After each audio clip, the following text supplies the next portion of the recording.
Christopher, so happy to have you on the show. How are you today? My pleasure. I think I'm all right. Yeah, I'm nervous, man, nervous. I've prepared a lot for this interview, and you are one of my personal role models. So, for the people who don't know Christopher, I'm trying to introduce him briefly, and then hopefully you will help me with that so that I don't butcher it. You're a movie maker, an author, an adventurer, a YouTube phenomenon, and you are right now on a very strange journey that started a couple of years ago. But I've heard about you when I discovered your video, The Longest Way, which is a documentation in a very minimalistic but beautiful style in which you show the world about your journey where you walked by foot from Germany to China, and that went bonkers on YouTube, had over 50 million views, and that's how I came across you and your work. And I must say that at least 1 million of those views come from me because I have relooked that video a lot of times when I dreamed about my travel plans. So thank you for making room in your busy schedule in order to be on the show. And let's start this, okay? My pleasure. I'm happy to be here. Of course. If people ask you who you are, what do you say to them? It's really hard to say. As you summed up, I'm kind of an internet person, I guess. How about I go by influencer? Influencer. How about that one? Yeah, I don't think you fit the classical prototype of an influencer, but technically it is correct. Like, you make videos, you make books. What is your project or your main priority right now? Like, what kind of project are you working on the most? I'm always the most interested in writing books. It's the Mm-hmm. most difficult thing that I do. It's the most painful thing that I do, but it's also the thing that I find most meaningful. Um, I get to tell a different story when I write a book as opposed to when I write a blog post or an Instagram post where I make a video. And so I'm looking forward to writing next time. As of now, I'm going to show you. I have my little journals. This is number 31. Mm. Yeah, I just kind of note down whatever happens during the day, my thoughts, sometimes my dreams, and then yeah, I'm hopefully going to make a book out of them. That's actually one of the things that impresses me the most is the volume in which you're right. I'm an author myself, and for me, writing books is sometimes a little bit like staring into the abyss and eating Yeah. glass because it takes so much time, and the writing part is the easy part. Like for me, it's hard to come up with the words and make it a story. But did you almost write something every single day, which is very interesting. But before we go there, the purpose of this podcast for me is to discover a little bit how you became the person that you are today and maybe start a little earlier. The name of your blog is The Longest Way. Where did your way start? Like, could you tell us a little bit about your upbringing, maybe, as the first segment of this Oh, okay. podcast? I'm from a small town in the north of Germany near Hanover, which is incidentally the most boring part of Germany is that part. Everyone would agree. So I'm from there. And I have liked travel literature or let's say adventure literature since I was little. Since I Mm. was very little, I read a lot of Jules Verne and Jack London. I read my fair share of Karl May, as every German kid, and I love them. I love the lure of the faraway places. When I was little in the countryside of northern Germany, I would dream of, I don't know, being in on the American continent or in Africa or in Asia or anywhere, just not at home. And so that kind of shaped me. But it was more like I guess a mental thing. Like I dream about those places. I never go anywhere really. And then I guess the journey, the longest way thing, it started when I was I think 21 or 22, and I had just completed high school and my civil service that we had to do at that time. And after that, I went to Paris to just work there. I didn't want to go to university. I wanted to go to the faraway places that I had read so much about. And one place that I liked was Paris. I liked the idea of Paris. And so I packed a backpack and I went there by bus, not walking. And I worked there in first in a McDonald's. then in a museum, and in a bar. And I did that for a year, and it felt like, yeah, I'm living this life from the books, this adventure life. But it seemed unsustainable. Like many voices were telling me to go back and do something with my life, I guess, get an education or a job or whatever. And so I understood them. I didn't feel them, but I understood them here. And that's when I decided to go home. And this was the decision at that point where I just randomly decided I will not take the bus home or the airplane or the car. I will just walk home. That was in the summer of 2003. And I didn't have much money from my jobs. So I didn't have much in terms of equipment or a plan. I didn't have a GPS. It wasn't the time of smartphones. I didn't have a real camera. I had a little supermarket plastic camera that you give to the supermarket and they give you back the pictures. I had one of them, and I didn't have a tent even. I just had a sleeping bag and a mattress. And so I walked and I walked and I walked, and I didn't know how that worked. Like the routines weren't there. It was all exciting and it was all new. And I had to find places to sleep, or I had to buy food. I didn't have much food, so I just went to the supermarket and bought like canned beans or whatever. But I made it home. It took it took exactly 23 days. I remember every one of those days. And it was horrible. I didn't like it. I didn't like this whole walking thing. I wasn't ready physically, mentally, or in any way. It was just suffering. But when I got home, I cleaned myself. I put my clothes in the washing machine. I got some food and I slept. And the next day I woke up and I thought that was the best time of my life. Those 23 days that I remember, they were the best. They were better even than working at McDonald's in Paris. That was pretty good, but this was better. And I think that's when it started. I took this memory of these perfect 23 days through my studies, and I took it to Beijing when I ended up there after studying Chinese. And then I looked out the window and I thought, there in the West, because we're very far in the East, there in the West is again my home. And again, there's only a land between it. There's no big water body, like you can walk around them. And then I thought, yeah, I might as well try again, because it was so awesome. Remember, it was so good, those 23 days. Maybe it would be a little more. Maybe it wouldn't just be 23 days this time. It might be, I don't know, like a year. That's what I thought. But it turned out to not be just a year. It was much, much more. And yeah, I'm still walking. I'm still not home. And this journey also led you to me. So I'm very grateful that the younger version of you made this decision. And it's always a mystery to me where these strokes of genius come from. If you could talk to that version of yourself who decided to walk instead of fly home, what would that conversation be like? And what would you ask, or would that version tell you if they could see how you turned up today? Oh, I've never thought about this question. There's a lot of sacrifice and pain involved in this kind of journey. Relationships with loved ones or relationships with friends, just not being there is a big part. I guess career-wise, I might have a stable, nice income. That wouldn't be nice. I would be lying if I'd say that would be bad. Physically, maybe. Mentally, there's a lot of stress involved in trying to keep up the momentum and motivate myself to do this when there's little things and bad things that go wrong. So with all of this pain, I'm kind of maybe inclined to tell my younger self to not do it and be like, be smart, do something else. But then I also remember the good things. And I remember those moments that were so different from all the moments that I ever had in other settings. Like, let's say during my time in university, it was much less challenging and much, I guess, healthier mentally and physically. But also I didn't have moments where I just had to scream because I was so happy. Or I didn't have any moments where I had to cry because I was so happy. It was more like a world painted in very gentle colors. And in those gentle colors, there's not much room for bright red or dark black.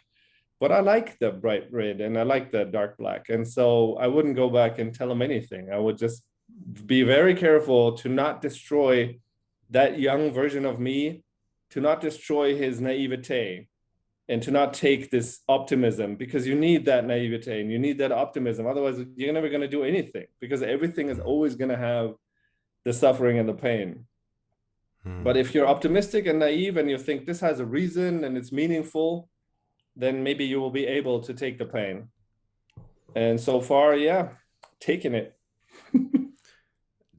Beautiful man, beautiful man. That's, I really had a vision in my head right now, that where the young you without hair stands in front of you with all the hair and the beard, and that would be quite a sight to see.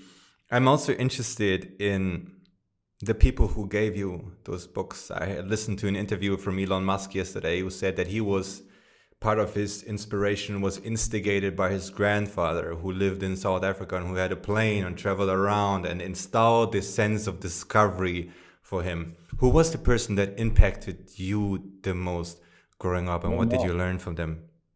My mother. Mm-hmm. My mom, we didn't have much money when I was little, but there was a policy in the house, and the policy was any book that you want to have, even if you don't read it, you can have it, and you will get it immediately. That book will be yours. I just have to go and say, Mom, that one, and I will get it. And I would come home after school and find her reading a book with an apple in her hand, or a coffee and reading a book. And that was this image of this person. Basically, when I look back, it was probably not every day, but when I look back, that's the image that I have every day of her reading those books. And a lot of those books were these adventure books. And we would talk about them. And yeah, I think that was kind of the thing.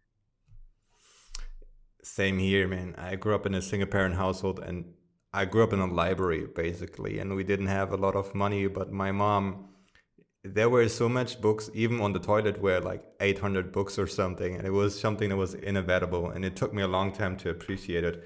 What would you say is the greatest lesson you learned from her about life, about something that is important to you? I never thought of that. I don't know. I Mm. don't know if there is a single lesson Mm. and say. If you would install maybe like one of her virtues into, if you want to have children one day and you could pick one, which one would you pick? Mm. Or which one maybe you have it the most in you? Because I'm always surprised when people, like when I talk to my parents and I'm a little bit older and say like, damn, like that's something from you lives within me now, Yeah. even though me being unaware of it for so many years. I guess the love for literature isn't the worst thing in the world. Oh yeah. That I don't know if that's a virtue, but that's one thing that I would like to, I guess, other people to also have. It's nice. Yeah, I believe it's a superpower. It's like for me, growing up, books were like gateways where I could converse with people from the past who could like expand your Exactly. consciousness and motivate you to ask better questions. Is what was the book that you feel impacted you the most? Maybe one thing that you could recommend. And I know that as a as a bookworm, there could be probably thousands, but if you had to say, that one has a special place in my heart for me. There is one. It's called Deutschland umsonst, Germany for free. And it's written by a journalist. His name was Michael Holzach in 1980. So this guy, he wanted to travel through capitalist Germany, but without spending any money. Like he didn't even take any money, and he wanted to see what it's like if you're dependent on society for like like almonds or whatever. Like it's easy to live in a capitalist society if you're doing well, but what is it like if you're without anything, without a home even? And so he would walk on his feet through Germany for I think a year or something, a long time. And he would resort to helping somewhere for a little money or stealing or begging, all of these things. And I remember reading that book, and my mom gave it to me, and I think she had a crush on the guy. He died shortly after the book, and I remember her telling me it was so sad. He was such a good-looking man, and this was such a great book, and he was such a great guy, and how sad that he died. Oh God, it's so sad. And I remember thinking like, yeah, you got a crush on that guy. And I think for me, that book is one of the greatest adventure books in the way that I think a lot of people, when we think of adventure, we sadly think of the, let's say, exotic far places, or the feats, the physical feats, where you say like, okay, an adventure is climbing this mountain on one leg if you're, I don't know, blind or something. That's a real adventure. Or going to some jungle, that's the adventure. But in this book, the adventure starts right outside of his door. When he leaves the money behind and he walks outside of his door, there's the adventure. It's right there in boring northern Germany. He actually sleeps in a village or a small town that is about 15 kilometers from where I grew up. And I remember reading the scene and thinking like, wow, he spent the night with a Turkish family there. And it was such an adventure. I never have an adventure in that town, right? I go there to shop or to see my dentist, whatever. But he has this adventure. And I remember thinking, aha, adventure is everywhere. And that was a big moment for me.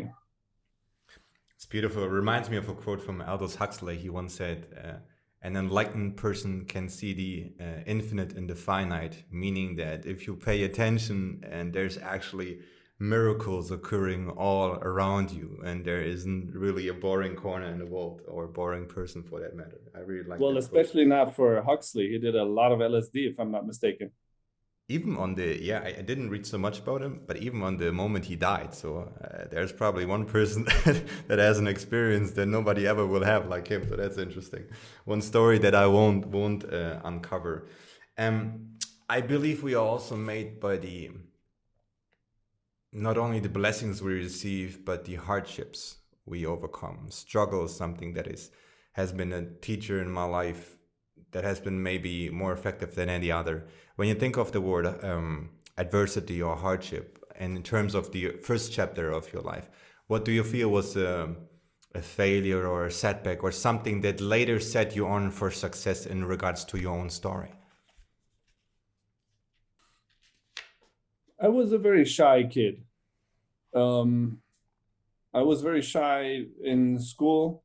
I want other students to like me. I was very, very shy in regard to women or girls at that point. I don't look back at it and have warm feelings for my youth.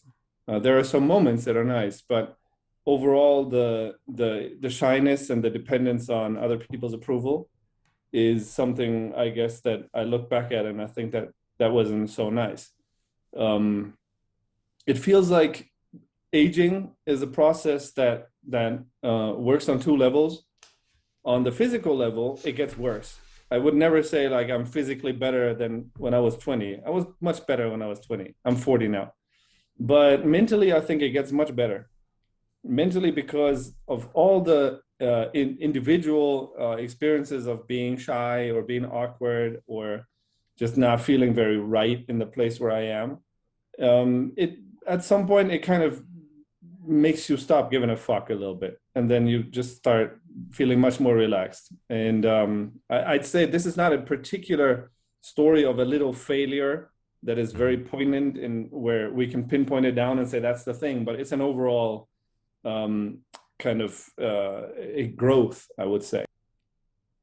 No, I can relate to that, but it's interesting because I was a loner in my youth too, and it kind of at that time it was a detriment to me that I wasn't super extrovert like everyone else. But then I turned out to be an author, so without that ability, I don't think I could do the work. And for you, you must probably have endured episodes of isolation and solitude that most of us wouldn't even understand, and I don't think that you would have gone through them if you haven't had that training.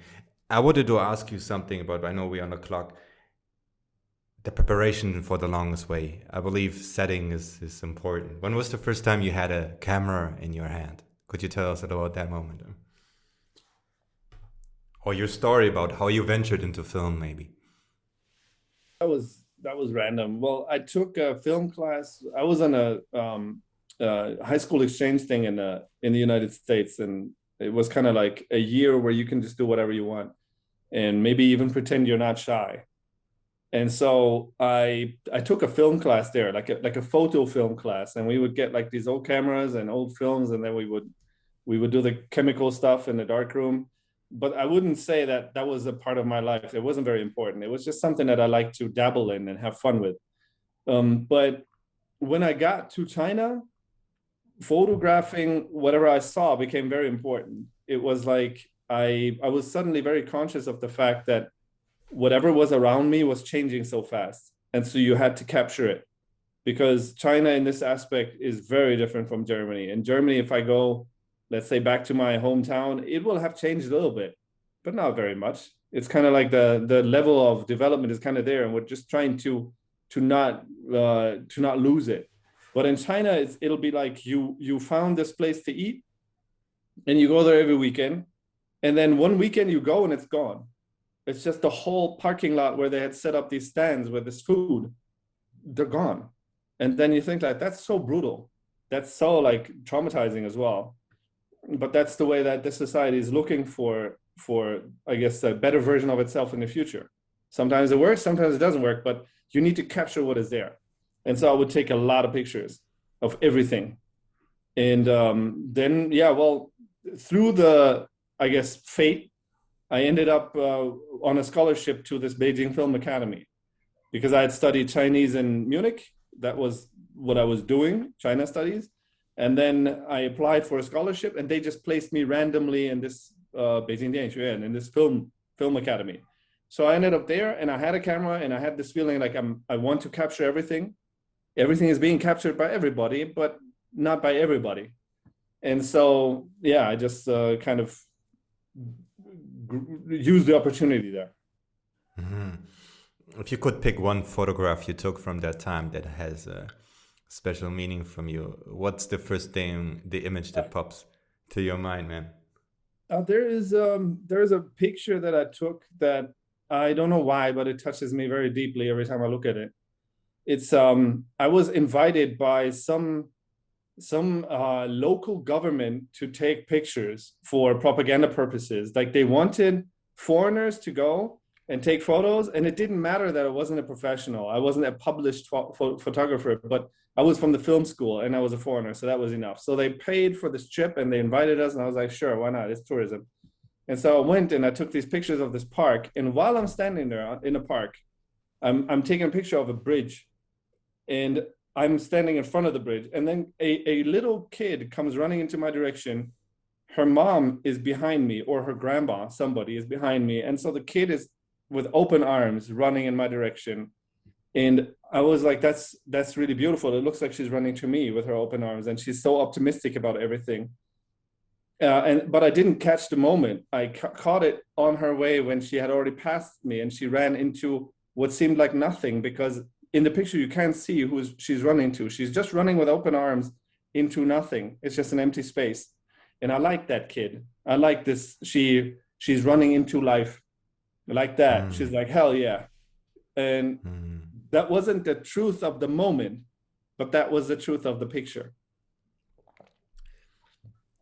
It's beautiful. It's beautiful. And I'm about to get my first camera soon, which is something Nice. I'm excited about. Do you still remember the first one you bought that you used, and that maybe was that you had a relationship with? Because I feel it's so interesting that human beings are so obsessed with the visual aspects of life. Like, what was the first time where you had something and you realized, that's a tool I'm gonna use for a long time, probably? I'm not emotionally invested in my cameras, I gotta say. I get very irritated when they kind of identify with the camera brand that they're using. Like, you would get onto a forum, and what I want to know is this camera that I'm looking at, that I'm thinking about buying, is that good? And then you go to the forum and it's like, no, it's absolute shit. Don't use it. It's Nikon. What are you thinking? Or it's Canon. What are you thinking? Or it's Sony. What are you thinking? Or it's Olympus or whatever. You know, I'm thinking, like, let's be honest. Great photographers. Not that I'm one of them. I'm not. I'm average.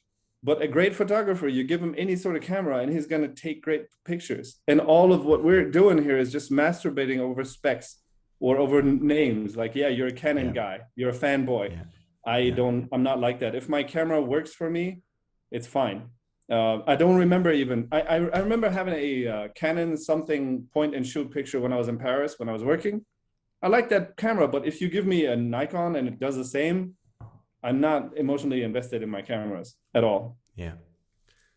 I love that. It reminds me of Steve McCurry's masterclass where he tells people all over again it's about the story, it's about the experience, it's not about the tech. And that's something where I caught myself like researching, oh my god, what camera is better, which is the first one I get. Well, probably at the moment I'm a super shitty photographer and it doesn't really matter what you give in my hand. It's going to take me a couple of years in order to master them.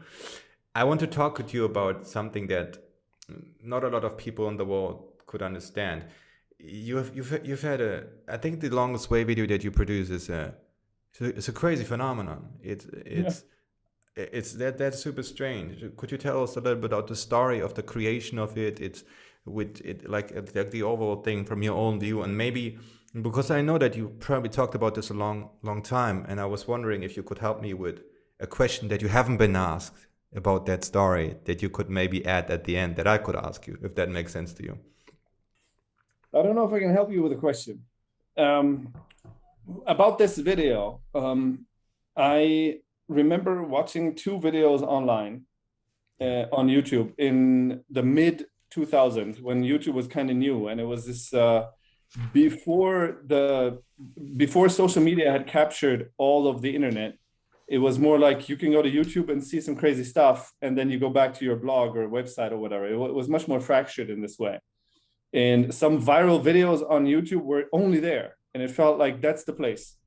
And so I remember watching two videos. One was, it was called Noah Takes a Photo of Himself for every day for 6 years. I know that video. So you know that one. He's just at home and he takes a photo of himself, but there isn't much going on in the background. There's a lot going on in his face, but there is no change in the background. And so I remember watching that one and thinking, that's nice, but I wasn't sure what it was, but something was missing. And then I remember watching the video that I like the most up to today on the whole internet is where the hell is Matt?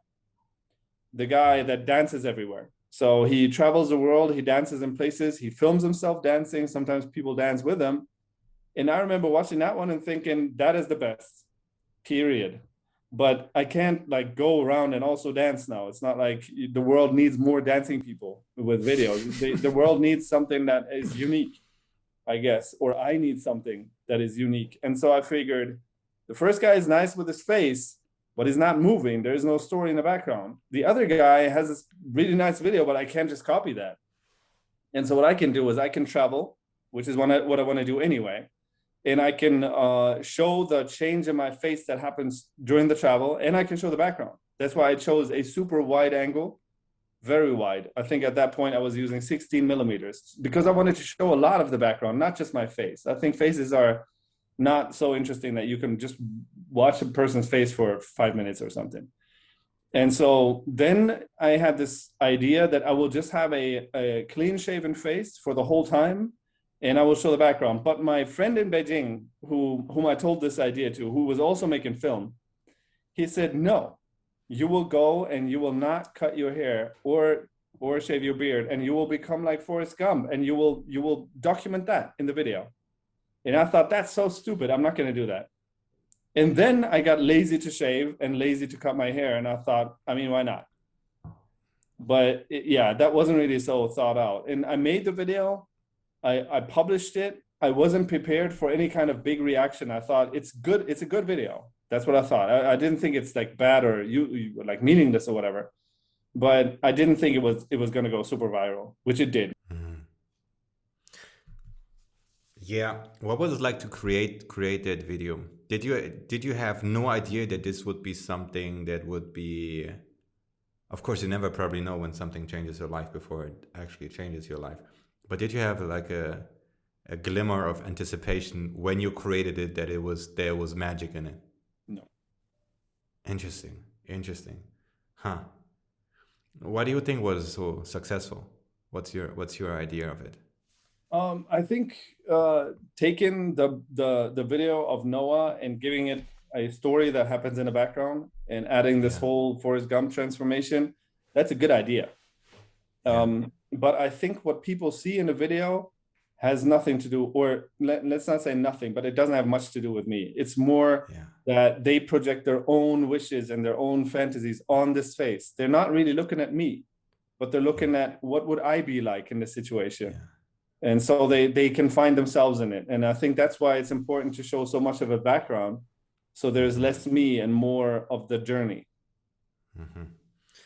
That's one of the most beautiful things about, I think, most of your journeys is that you show the possibility that it actually, there are some people out there who live their own life.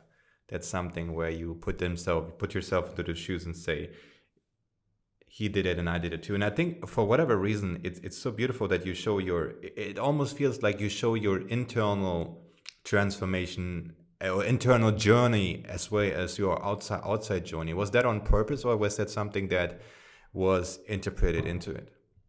Or how did you create the script? Like what was that like for you? Did you just make the video, or did you have like a story that you wanted to tell with the aim of mind of producing a certain feeling for the people who watch it? No. I didn't have a script. I didn't have much of an idea. I didn't know what kind of background music I was going to use. I didn't know how that worked legally. What I did know was that I was going to splice all these pictures together, their individual photos, and then I was going to kind of try to stabilize them a little bit so it doesn't look as choppy. And then I needed an intro and an outro. That's what I knew. And then I just kind of went with whatever I felt like. I guess the intro and outro is kind of melancholy, while the time lapse as it is more upbeat and happy.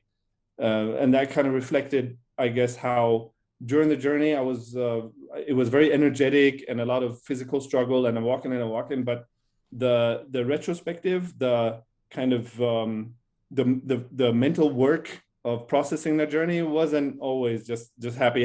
It was also about a lot of pain. I don't know if I wanted to show my inner self in this video. I tried to do that in my books. It's a different arena. It's a different level of I guess revealing yourself. In the video, it was more like an optic thing. I wanted to tell this story.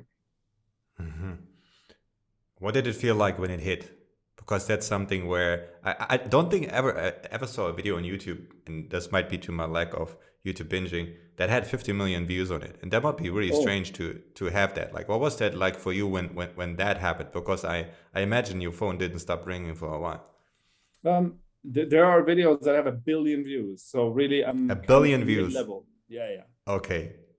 Mid-level. Okay. Look up Charlie Bit My Finger. It's called Charlie Bit My Finger. It's a kid where his brother bit his finger. It's nothing. It's just that. But it has like 900 million or something. I don't know how that works. But for me, there was a day when I woke up and my email was just filled page after page with emails. And my Facebook was, I at that point, I didn't have a Facebook page. I wasn't really good at this whole social media thing. I had a public personal account. And so I had the maximum number of friends was there. Like everyone was my friend. And also my website had crashed. And so it was very bad, this feeling that I don't know what happened and why is it like that. And then I went to YouTube and saw a massive increase in views, but that didn't explain it. And I later found out that MSN.com had put the video, they had stolen it from my YouTube channel, and they had put it on MSN.com on the main page. Like you enter MSN.com, you go, and there's my video. Downloaded from my YouTube channel, just put on their page without asking me or anything. And that was the thing. And that day I wasn't happy.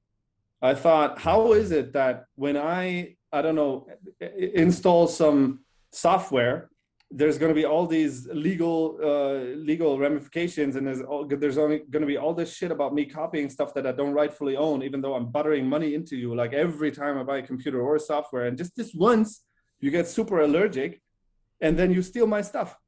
And you don't ask me. You're Microsoft. You don't ask me. It's like they could have given me at that point like $1,000, and I would have been like, I have $1,000. You know, I'd be like super happy.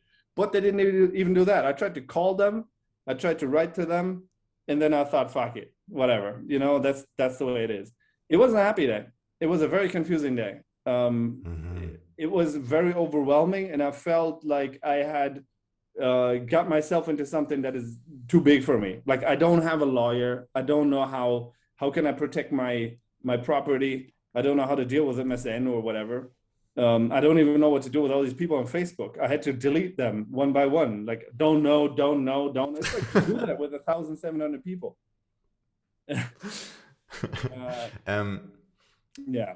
A lot of people dream about having that breakthrough, I feel, about becoming prominent, getting reach, getting all the traffic. What message do you have for them? Because I think we should be very careful of what you aim at, and there aren't actually a lot of people out there who could give some feedback back on what it actually is like to is that. So what do you have for the rest of us who try to desperately to have that breakthrough in terms of producing something of art that goes viral?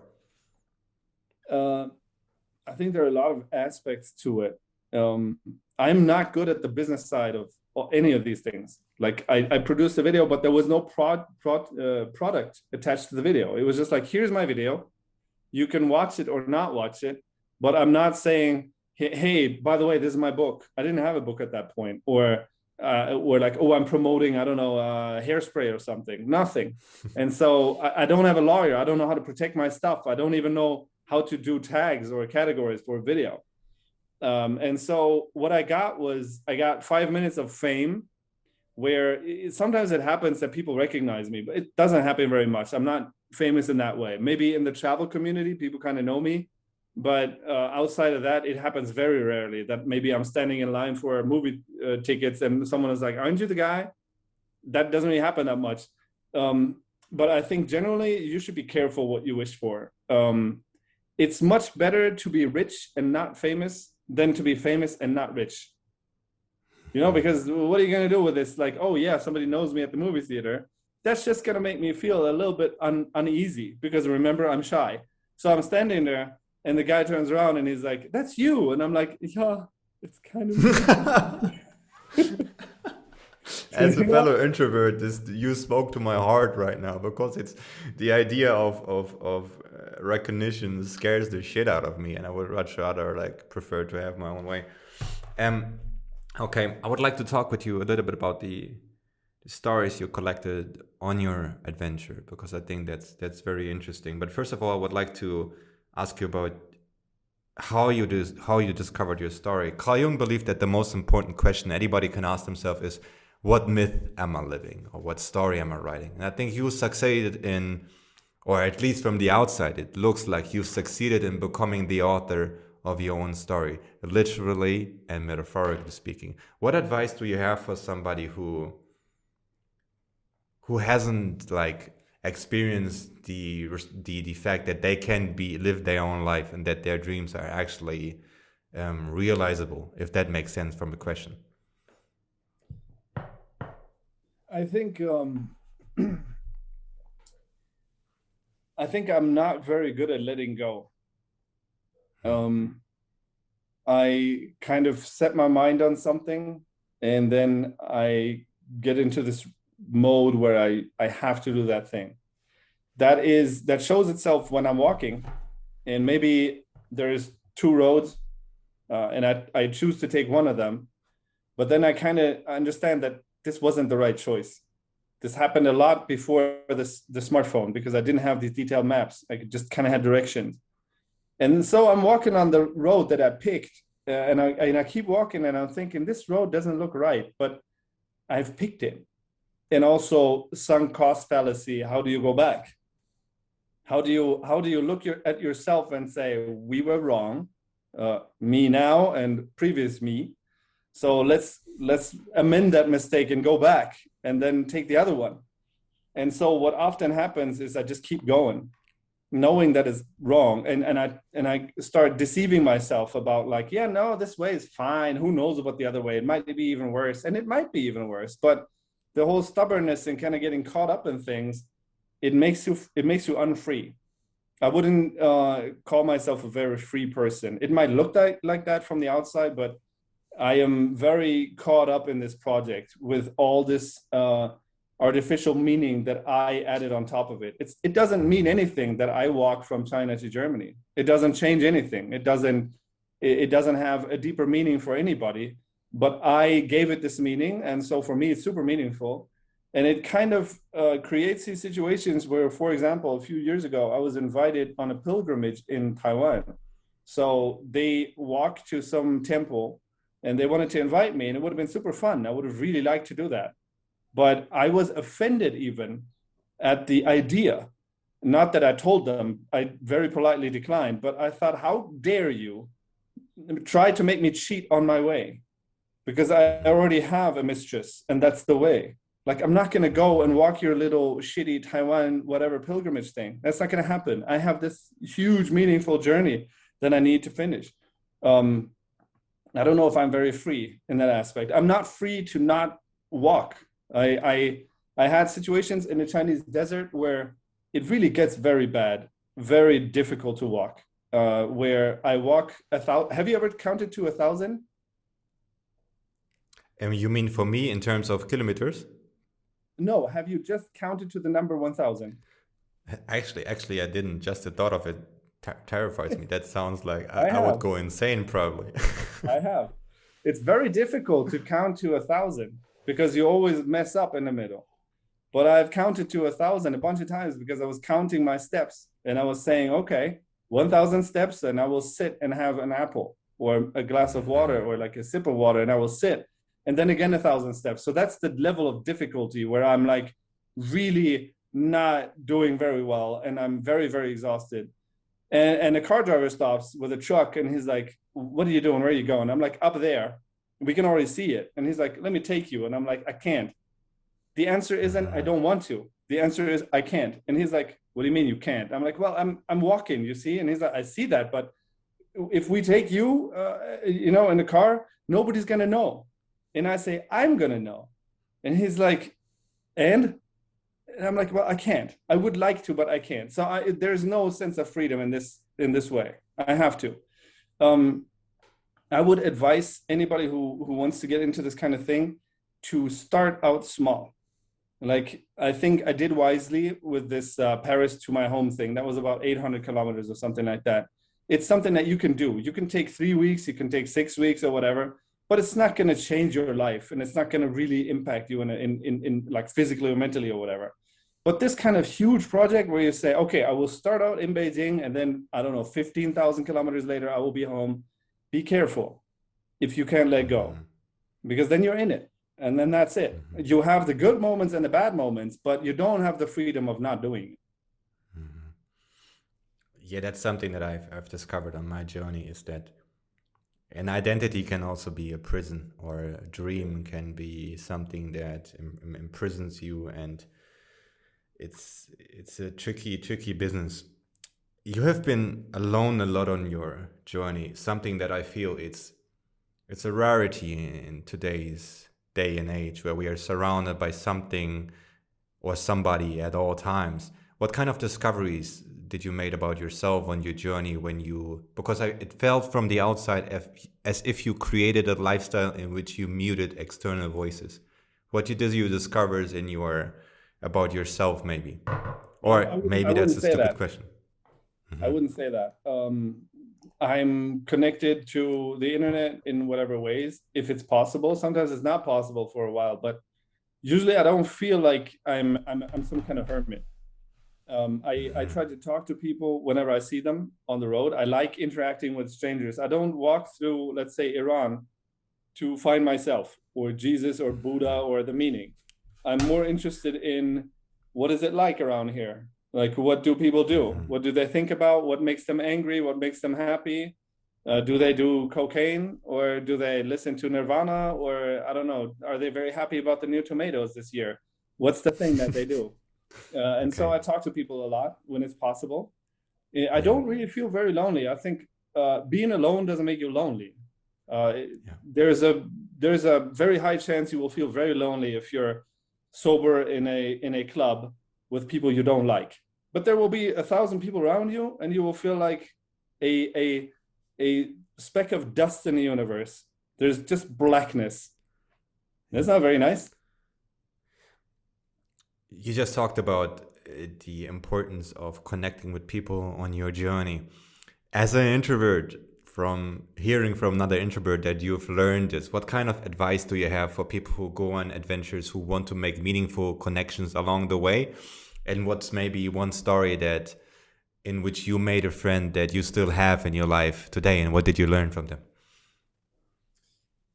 Well, one good thing about walking, there are many bad things about it, but one good thing about it is that you're so vulnerable and weak, and people understand that. Everybody understands the physical hardness of walking, and everybody understands this person that is walking there and sweating and whatever.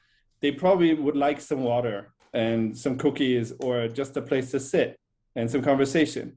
And so you, in that way, you make it easy for people to do this thing that makes them feel better, to offer you a little bit of help. It doesn't really impact them financially. It's not like a huge thing. Yeah, here is a cup of water and a cookie. That's not a big deal for most people, but it's something that you will appreciate. They will know you will appreciate it because they understand your situation.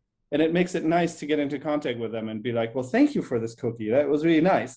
If you're traveling, let's say on a motorcycle, and you're all geared up with like a helmet and stuff, people can't even see your face, and it's like the shady visor or whatever. What are they going to do? They're just standing there looking at you thinking, that is awesome. And then you're gone. And they have no way of interacting with you in this way that they can do anything for you. Maybe you stop and ask for the way or whatever, but you're not going to need their cookie. And so I think it's if that's something that you want, the interaction with people, it's a nice way to slow down and make yourself a little bit less threatening and less able and less independent. I'm walking, I'm independent, as I don't rely on transport or in a car or whatever, but I need the help of people in a lot of situations. You also spoke in your video in The Longest Way too about love and loss. Like, what story comes to mind when you think about that? Because that's something that I think about lately, and maybe you have some advice for people of how they could deal with heartbreak or loss if they have like a unique lifestyle. I don't know if heartbreak has anything to do with the lifestyle. Heartbreak is a thing that I didn't know of, that it was so strong. I didn't have it until this experience. And it crushed me, I gotta say. I thought it was in Turpan, was it, right? I'm sorry? Turpan, you mean? The encounter you had there with it. Okay. I had a girlfriend while I was walking, kind of an unofficial girlfriend where we hadn't really set out the terms, I guess. And then at some point it did what it had to do. It imploded because I'm never there and I'm kind of not the best partner, let's put it that way. But I wasn't prepared for this. I was always thinking in terms of I'm walking to her. It's such a romantic idea in my own, I guess it's a sort of narcissism where you think like, of course, what she wants is me to walk in her direction for however long it's going to take. And that's super romantic for me. I don't know if that's so romantic for her to just kind of sit there. But I didn't think of the other perspective that much. I just knew that this is what was really meaningful and important to me. And when that imploded, the heartbreak was unexpected. Let me put it that way. It was unexpected. Before this experience, I never knew that all the cheesy songs that you listen to on the radio where people are super sad, they were real. I always thought like, what are you singing about? Like, just get another one. It's like, there's a lot of women, there's a lot of men. This one didn't want you. There's like a billion more that you can choose from. You stop whining. But then in that moment, I was like, okay, they're all right.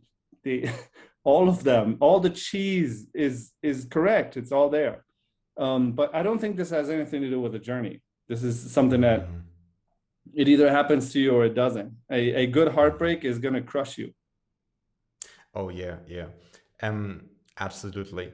I believe, or rather, I would like to ask you something in regards to getting over it. Like, what advice would you have for people who are currently struggling with loss? Because I feel that it's interesting to just hear different takes on it. Do you have a gold nugget there that was useful for you?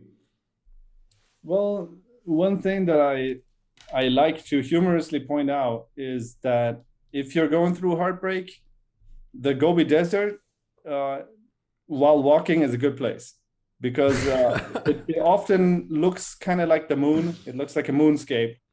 There is a strong wind, so you cannot hear your own voice when you're screaming or crying.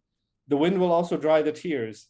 And there is no tall building or a bridge where you can jump off. It's just like you're in that landscape and you're like in a sea of sorrow around you on the moon. And it's pretty impressive in that way.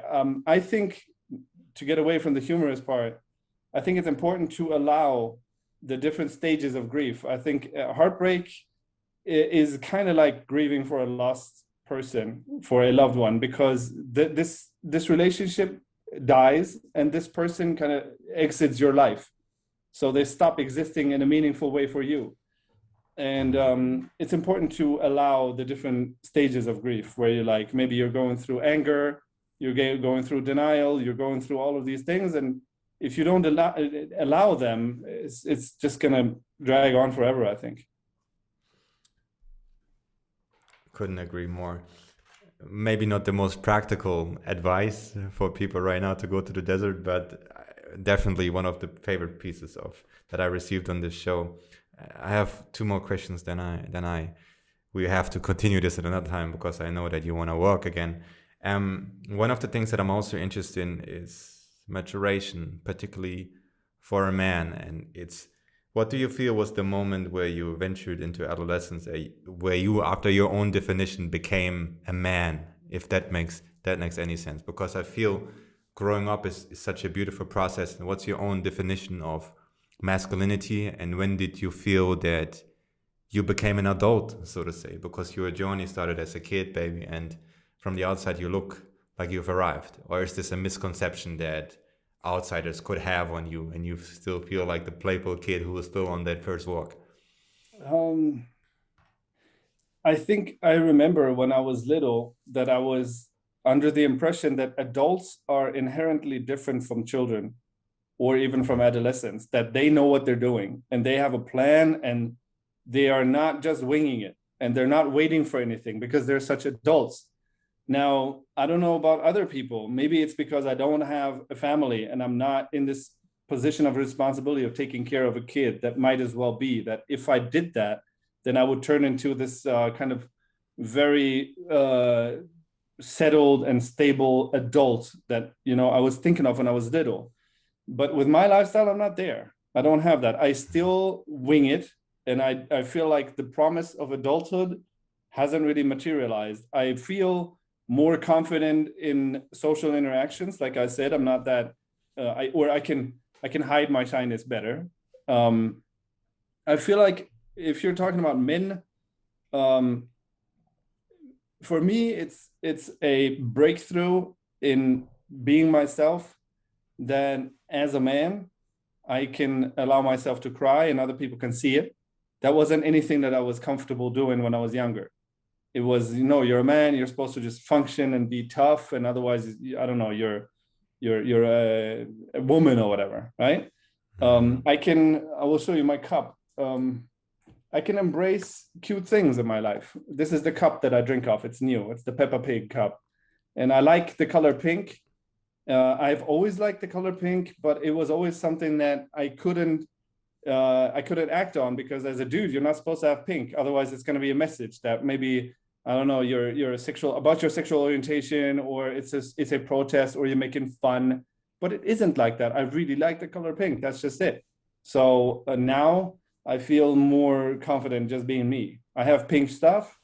I like watching, I don't know, some rom-com and just being very sad about Hugh Grant and Julia Roberts, and that's fine.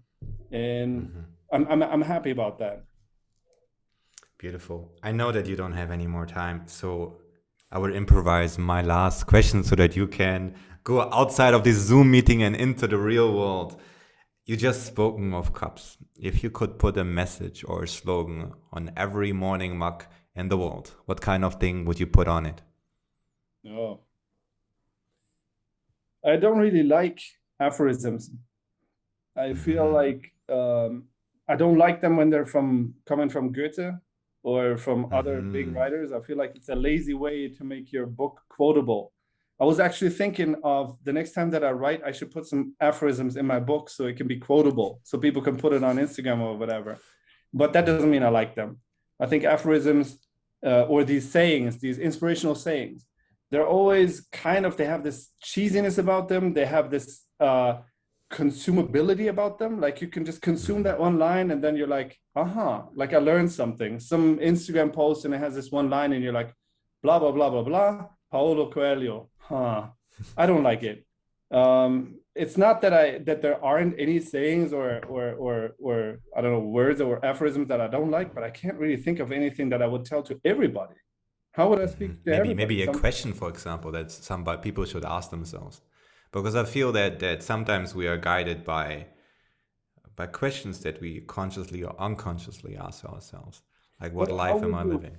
Yeah, but like by making it so universal, right? You would give this mug to the billionaire, and you would also give this mug to the person who was happy about the tomatoes in Iran, and you would also give the mug to the Taoist priests that I met in this temple in China, and you would say, this is the message from me maybe, that you have to look at every morning. I don't know what to tell them because they're so different. So then I would be like, embrace your uniqueness. But what is that? Right? I don't know if the Taoist. I would love to have a mug where it says "Embrace your uniqueness" and your face is like that. It's like just highlighting the superficiality of it. As our interview is about to end, when is the longest way about to end? Did you define an end destination, or is like what the heck are you up to, mate? Well, I'm trying to walk home. That has been the goal for the last since 2007. I don't know how many years, 15 maybe. I'm trying to walk home to this boring little town in the north of Germany. I've gotten kind of closer. I'm now in Bulgaria in a friend's house here. But I don't dare to be optimistic or to give some sort of prediction about the time, because in 2019 in December, I was halfway done with Turkey. And I remember thinking, the other half of Turkey isn't so much. And after that, it's already kind of the EU. It's already the European continent. That's not much. It looks like I can finish it soon. And I remember talking to my dad about it. And he was like, yes, son, you will be home soon. And then what happened? That was in December 2019. Remember what happened? Somebody coughed in China. And 2 years later, I was still sitting somewhere thinking, what the fuck happened? Yeah. So I don't know. Comets might fall, or there might be a dinosaur attack. Who knows? Well, that's one of the reasons why I wanted to have you on the podcast in the first place, because I feel that your relationship with the unknown is inspiring and teaches a lot of us to maybe make a little bit less plan and be more present and happy with where you are. Where can people find you, and how could we support you on your mission, whatever that is at this moment of time? Look. Because I saw that you have like a shit ton of projects going on for you. So where do we send the people who listen to this interview? I would tell them that I understand when people they don't have the time for books and they don't even have the time for blogs. I find it regrettable, because I feel like a story where you really invest energy in creating like maybe a story arc and telling like the things that aren't on a day-to-day basis, as in a book, is valuable. So I would tell them, like, I'm a writer, I need money, buy my books. But I understand it's difficult. So blog, I like my blog. It's called thelongestway.com. They can go there. I also understand if they don't have the time for that even. So I don't know, just go on Instagram, I guess. And on Instagram, I don't know, I'm going to show a picture of my cup and say like, this is my new cup. Maybe you got time for that. I love that. I can also recommend the book blog that you had, which is also, I feel, very inspiring. And I will which is really cool. Like, I was surprised by how many book reviews you bought. I thought you just put them there, but you really read them all and wrote a book review for travel books. I'm going to put all the links in the article that I'm going to show you with a couple of my favorite videos. And to close off this interview, man, it was an honor to speak with you on this occasion. Thank you for going a little bit over time with you, and I hope we do this time again. Okay? I had fun. Don't say that. I had fun. Me too. Thank you for everybody for listening. See you in the next episode. Peace.